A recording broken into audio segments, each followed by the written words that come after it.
기근의 원인과 해결, 기근의 원인과 해결 이런 제목으로 말씀을 전하겠습니다. 우리나라도 지금 농사를 짓고 있는 나라인데 작년에 예상 밖으로 비가 많이 오지를 않았습니다. 그래서 올 봄에 극심한 가뭄이 이어졌고 농사에 상당히 많은 타격이 있었다고 합니다. 근데 다행히 한 보름 전에 예상 밖에 또 비가 내려서 가뭄이 많이 해소가 됐는데, 특히 이 비가 오기 전까지 이 강주나 섬 지역에 식수난이 심각했었습니다. 벌써 섬에서는, 완도 그쪽 섬에서는 2일 물 주고 4일 물 안 주고 이런 제한 급수를 했었고, 강주도 거의 식수원이 말라서 그 당시에 뭐 한 달 안으로 이제 제한 급수를 해야 된다 그러고 있었는데, 다행히 예상 밖에 큰 비가 내려서 무사히 식수난도 해결되고 농사에도 많은 도움이 됐다고 합니다. 오늘 이 본문 내용이 이스라엘 나라에 바로 3년 기근이 있었습니다. 1년도 아니고 2년도 아니고 3년 동안 비가 내리지 않으니까, 그 당시에 이스라엘 나라는 농사를 짓는 농경 시대였기 때문에 3년 비가 안 오면 이것은 농사를 도저히 지을 수 없는 그런 상황이었습니다. 왜 비가 오지 않는가? 물론 현대는 비 오지 않는 원인을 기압골, 엘니뇨, 어떤 천재 어떤 현상으로 설명하지만은, 하나님을 믿는 이스라엘 나라에서는 모든 것이 하나님 손에 달려 있기 때문에 왜 이 3년 동안 이처럼 비가 오지 않는가?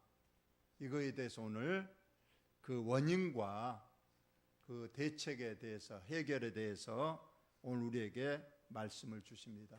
오늘날에도 우리가 어떤 문제가 있을 때에 그 문제의 원인, 우리 성도는 항상 모든 일이 결코 우연이란 건 없습니다. 그래서 우리가 어떤 문제를 왔을 때에 오늘 이 본문 말씀 잘 우리가 보고 이 말씀대로 우리가 원인을 찾고 또 해결책을 우리가 믿음 안에서 잘 찾아서 해결하면 모든 문제가 풀리고 또 하나님의 축복이 임하는 것을 우리가 봅니다. 본문을 한번 보면서 설명을 드리겠습니다. 다윗의 시대에 해를 거듭하여 3년 기근이 있었다. 다윗 왕이 이제 실상 이 사무엘 하는 총 24장까지 되어 있는데 20장까지가 이제 모든 것이 끝나는, 순서적으로 보면 끝나는 때인데, 이 사무엘하 21장부터는 이건 시대의 순으로 맞지를 않습니다. 이것은 하나의 부록으로 봐서 다윗의 초기, 사울 왕이 죽고 다윗이 왕을 시작한 지 얼마 안 돼서 일어난 일을 오늘 21장에 덧붙여서 이제 기록을 해놓은 것인데, 이 다윗이 이제 아까 만들어 왕이 되고 나서 얼마 안 됐는데 3년 동안 비가 내리지를 않습니다. 얼마나 애가 탔겠습니까? 그래서 농사를 지을 수가 없고 가축들이 좀 피해를 입고, 그래서 다윗은 역시 믿음의 사람이라 모든 원인을 하나님께 가져갑니다. 그래서 다윗이 여호와 앞에 간절히 기도했다는 거예요. 하나님, 어찌하여 이런 일이 있습니까? 비가 3년이나 아니오니 하나님, 어찌할 무슨 일입니까? 하고 물어봤다는 겁니다. 그랬더니 하나님께서 다윗의 기도를 들으시고 비가 오지 않는 원인을 말씀해 주었어요. 뭐라고 그랬느냐? 사울과 피를 흘린 그의 집으로 말미암으니 그 사울 왕이 기브온 사람을 죽여서 그 원한이 사무쳐서 하나님께서 보시고 하늘을 닫고 3년 동안 비를 내리지 않았다는 겁니다. 바로 사울의 그 기브온 사람들의 학살 사건이 바로 기근의 원인이었다고 하나님께서 알려주셨다는 겁니다.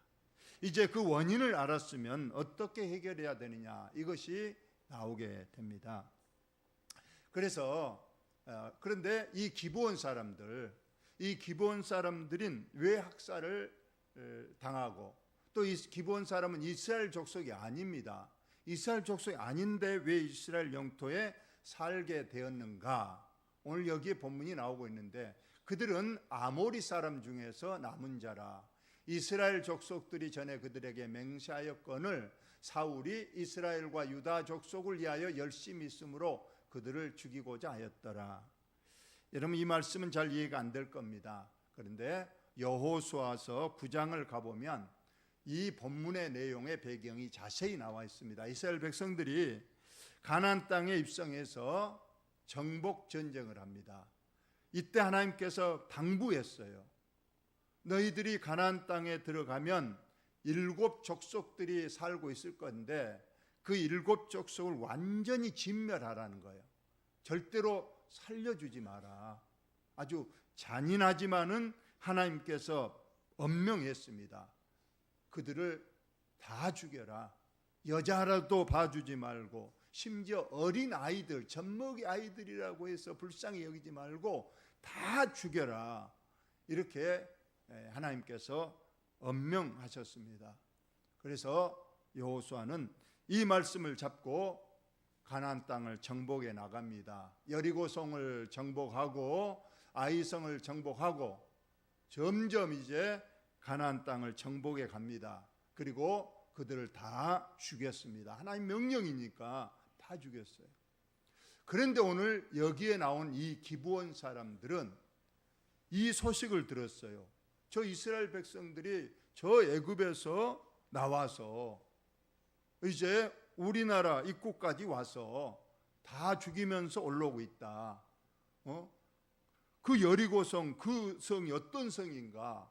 아직까지 한 번도 정복되지 않는 그 난공불락의 성도 하루아침에 무너뜨리고 올라오고, 아이성도 무너뜨리고, 그러면 틀림없이 우리도 이제 곧 그들에게 잡혀 죽게 될 것이다. 우리를 어떻게 하면 우리가 살겠는가 생각을 했습니다. 그래서 짜낸 계획이, 그들이 거지 행색을 하고 이제 여호수아 앞으로 갑니다. 그러면서 우리는 이 가나안에 사는 7 족속이 아니고 우리는 가나안 땅 먼 밖에 먼 나라에서 온 사람이다. 그러니 우리들을 하고 화친 조약을 맺읍시다. 서로 우리 사이좋게 지낸 자가 됩시다 하면서 그들이 가나안 족속임을 이제 속이고 멀리서 온 사람, 그래서 나그네처럼 속였답니다. 하나님께서도 말씀했습니다. 가나안 땅 안에 있는 7 족속만 죽이지 외부에 있는 사람은 절대 죽이지 말 것이고, 외부에서 온 나그네들은 절대 더 잘 대접하라는 하나님의 명령이 있었기 때문에 그들이 잘못했고 속였지만은 여호수아는 그걸 모르고 그들의 속임수가 워낙 완벽했기 때문에 그들과 화친 조약을 맺었어요. 절대 우리가 너희들 죽지 않게 하고 너희들하고 이제 형제지간처럼 잘 지내겠다.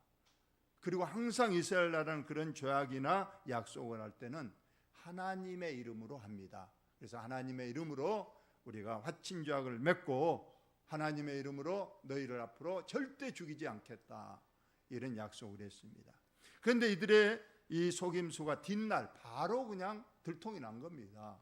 세상에 멀리서 온 것이 아니고 바로 앞에 있는 가나안 7 족속 중에 그 희 족속에 속한 사람인데 그들이 이처럼 완벽하게 속임수를 썼다는 거예요. 그러나 이미 하나님의 이름으로 약조를 했기 때문에 살려준다고 약조를 하고 형제지간처럼 살겠다고 약조했기 때문에 죽일 수가 없는 거예요. 그래서 그들에게 말했습니다. 너희들이 왜 우리를 속였느냐? 그러나 하나님 앞에 약조했기 때문에 너희를 살려주기는 하겠지만 너희들은 앞으로 대대로 우리의 종이 되어서 나무 패고 물 깃는 종으로 살아라.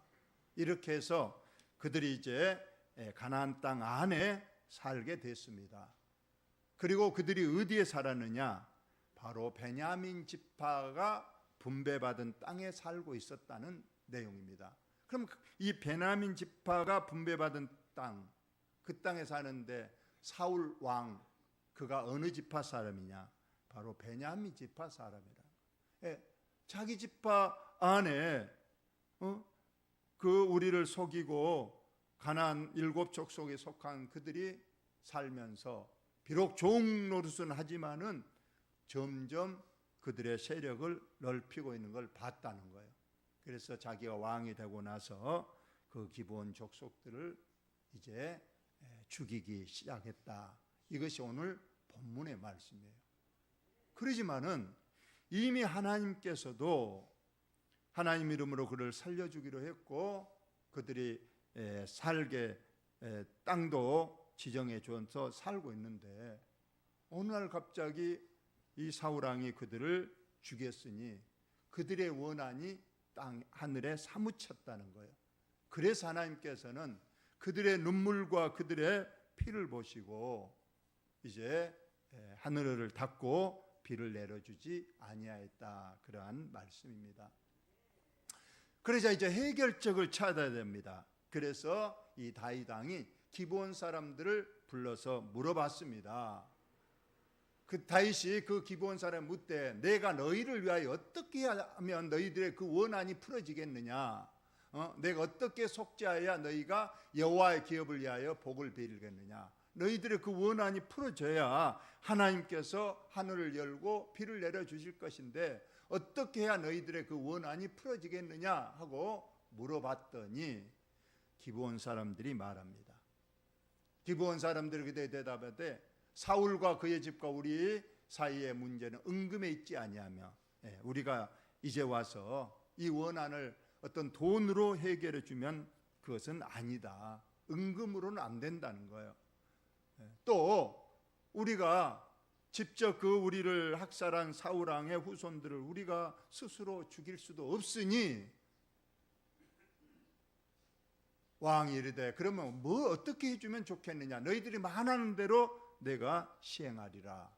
그렇게 말했더니 그 기브온 족속들이 다윗 왕에게 말합니다. 우리를 학살했고 우리를 멸하여 이스라엘 영토 내에서 머물지 못하게 하려고 모의한 사람의 자손 7명을 우리에게 내주소서. 즉 바로 사울 왕의 아들과 손자 중에 7명을 우리에게 내주시면 우리가 그들을 목매달고 우리의 원한을 풀겠습니다. 물론 우리의 지금의 정서는 잘 맞지 않지만은 그 시대에는 이게 법이었어요. 그 법이 어디가 있냐면은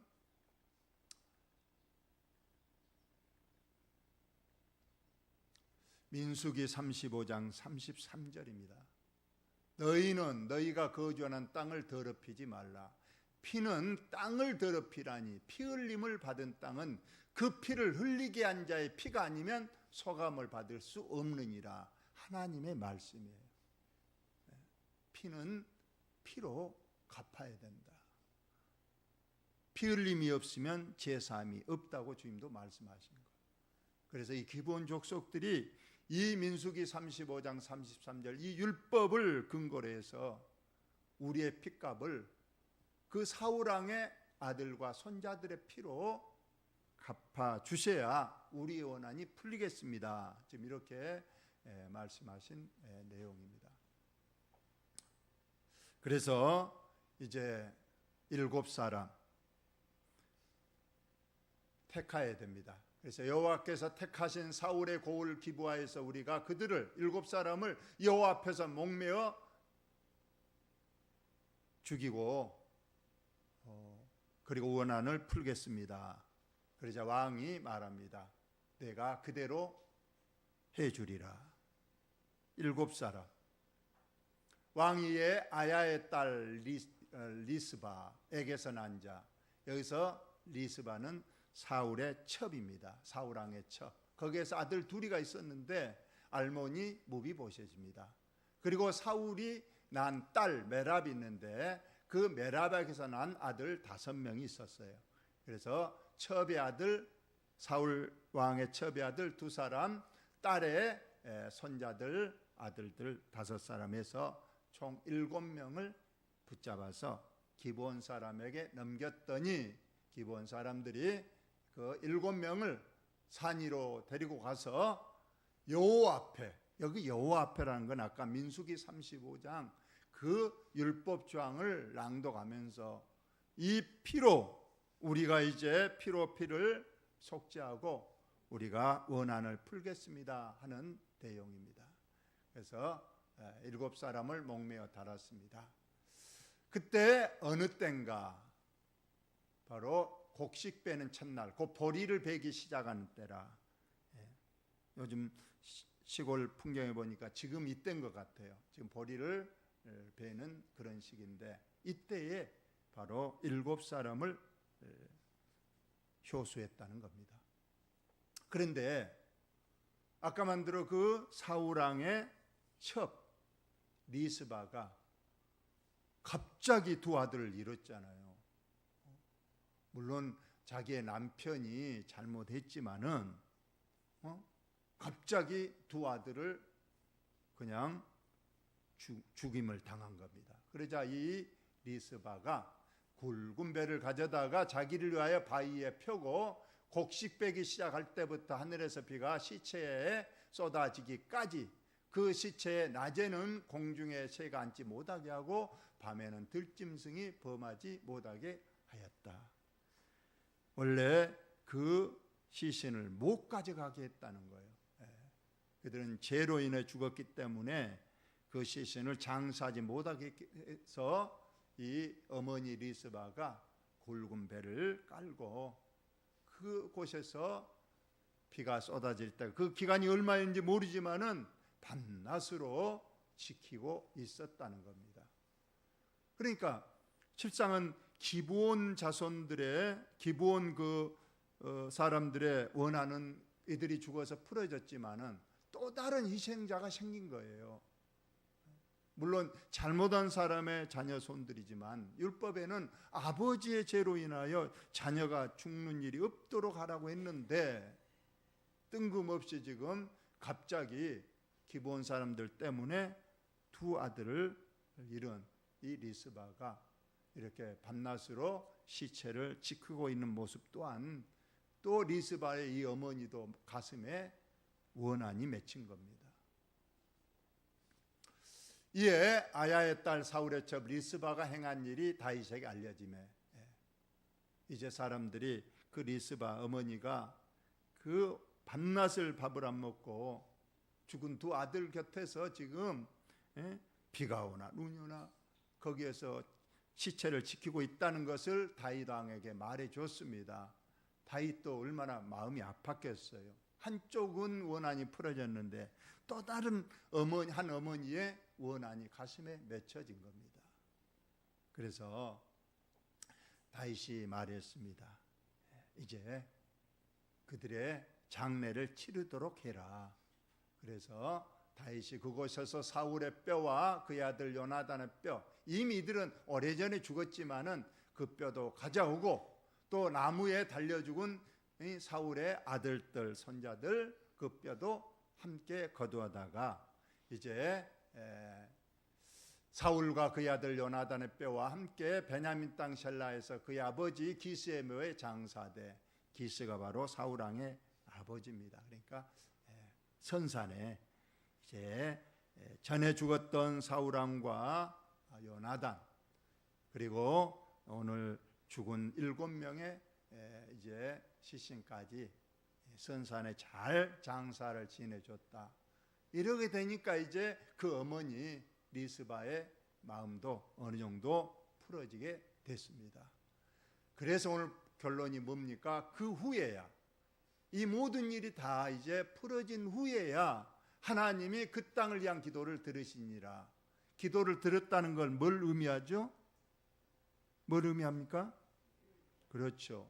이제 결국 3년 동안 비가 오지 않았는데 기브온 족속들의 원한도 풀어주고 또 리스바의 그 어머니의 가슴의 멍울도 풀어주고 난 이후에 이제 하나님께서 하늘에서 하늘문을 열고 비를 내려 주셨다. 이것이 오늘 본문의 말씀입니다.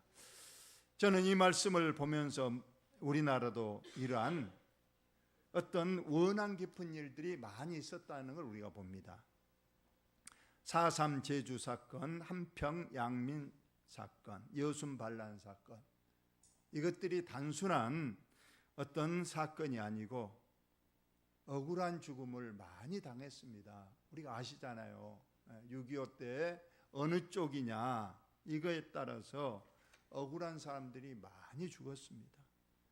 우리가 최근에는 5.18 민주화 사건도 우리가 봅니다. 뭐 내가 정치적 얘기를 하고자 하는 것은 아니고 79년 박정희 대통령이 죽고 1년에 이제 군인들이 정권을 잡기 위하고 거의 한가는 강주 무관 시민들을 많이 죽였습니다.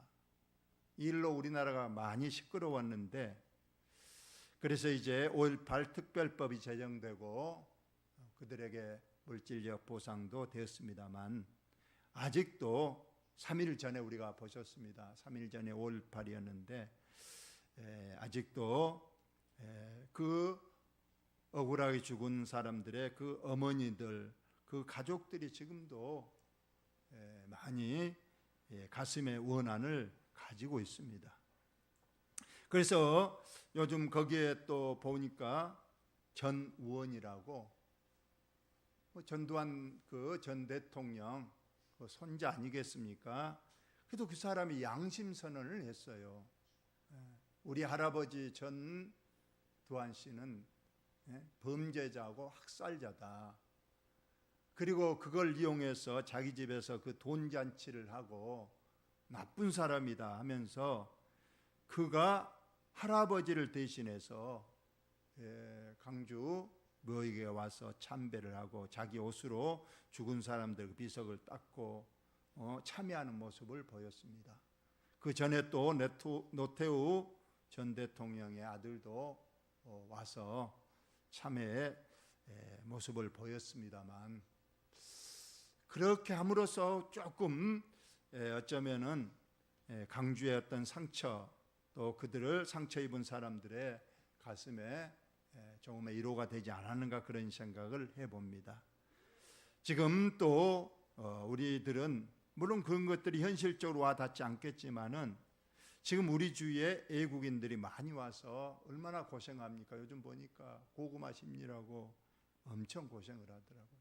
우리 나라 청년들은 절대 그런 일 하지 않습니다. 너무 힘들다고 돈을 얼마를 줘도 그런 일 어찌 하냐. 그것은 애국인이 난다는데 애국이나 우리나라 사람이나 하나님 앞에 똑같은 사람인데 그런데 문제는 그 애국인들에게 참 잘해주는 사람도 많지만은 그들을 이용해서 돈벌이하며 그들의 눈에 피눈물을 흘리게 하는 사람들이 많이 있다고 뉴스에 많이 나오고 있어요. 하나님 보실 때 이것도 오늘 어쩌면은 우리나라에 보시고 그들의 원한이 하나님 앞에 사무치면 하나님께서 우리나라에 이렇게처럼 축복을 많이 주셨는데 앞으로 어떻게 될는지 우리가 알 수 없기 때문에 우리는 잘해야 됩니다. 옛날 역사에 보면 어떤 나라에 비가 오랫동안 오지 않으면 기우제를 지니면서 왕이 한 일이 있습니다. 제수를 석방해요. 혹시라도 억울한 사람이 감옥에 갇혀있을 수도 모르기 때문에 그 일 때문에 하늘에서 비를 내리지 않을 수 있으니까 제수들을 이렇게 방면하는 일이라든가 혹은 궁녀들을 석방한대요. 궁녀들이 어릴 때 끌려와서 일평생 결혼도 못하고 종처럼 사는 것이 또 원한이 맺히면 그것 때문에 또 하늘이 또 이렇게 비를 내리지 않는가 싶어서 이렇게 궁녀들을 원하는 사람은 보내는 그런 제도도 한다고 합니다. 앞으로 우리가 매사에 우리가 잘해야 되고, 결론은 시간이 갔습니다. 세 가지만 보겠습니다. 진실로 너희에게 이르노니 무엇인지 너희가 땅에서 매면 하늘에서 매일 것이요 무엇인 땅에서 풀면 하늘에서도 풀리리라. 이 말씀 아시겠죠? 우리가 이 땅에서 어떤 원한이 맺히고 아까 이런 일이 있으면 하나님께서도 하늘에서 매버립니다. 하늘문을 닫아버린다는 뜻이에요. 그러나 하늘 땅에서 풀면 하나님께서도 아까 다 풀으니까 하늘에서 풀고 비를 내립니다.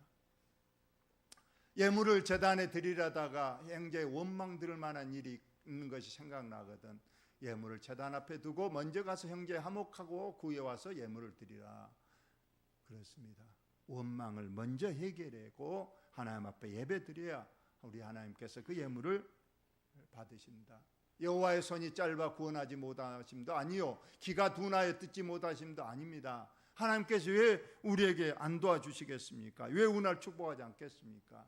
그것은 오직 너희 죄악이 너희와 너희 하나님 사이를 갈라놓았고 너희 죄가 그의 얼굴을 가리어서 너희에게서 듣지 않으시게 함이라 말씀했습니다.